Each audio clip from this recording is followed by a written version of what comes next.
आज आपण गवार आणि बटाटा याची मिक्स भाजी करायची। थोडंसं पाणी ठेवायचं म्हणजे ते भाताबरोबरही खाता येतं आणि भाजी बरोबर म्हणजे भाकरी पोळी बरोबर पण खाता येतं।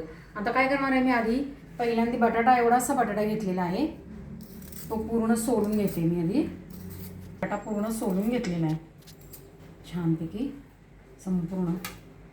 आता आपण इथे चकत्या करून घेणार। चकत्या करायच्या आणि पाण्यामध्ये ठेवायच्या बरं का।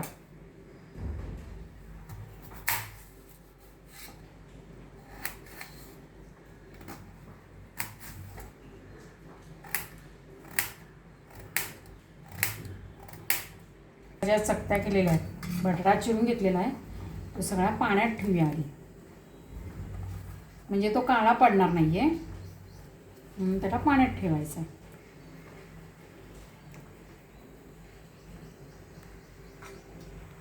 आपण काय केलेलं आहे, फोडणीची तयारी केलेली आहे।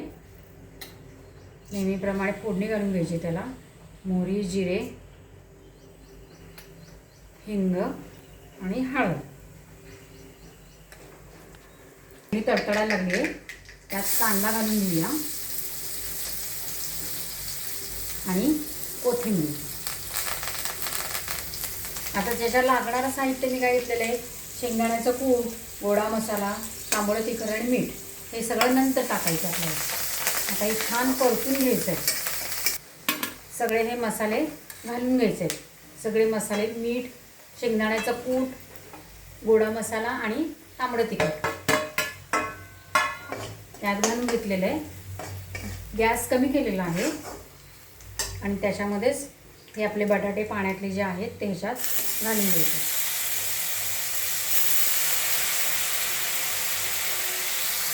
बटाटे त्याच्यात परतून घेतलेले आहेत आणि त्याच्यातच हे गवार नीट करून धुवून कुकरमधून शिजवून घेतलेली आहे।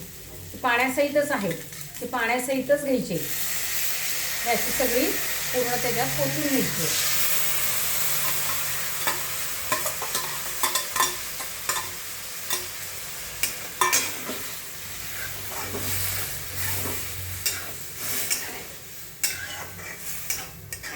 आपल्याला थोडंसं कसे बटाटे शिजवायचे आहेत त्याच्यामधले, त्यामुळं थोडंसं त्याच्यात पाणी घालून घ्यायचं आहे। नाहीला झाकण लावणार आहे। झाकण काढून बघूया भाजी। हा झाला, थोडीशी सैलसर भाजी झालेली आहे आणि आपला बटाटा पण शिजलाय का बघूया आपण।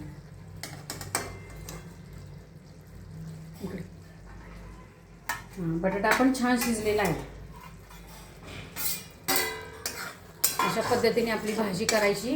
थोडीशी सैलसर ठेवली ना, रस थोडासा ठेवला की तो भाताबरोबर पण खाता येतो आणि भाकरी पोळीबरोबर पण खाता येतो।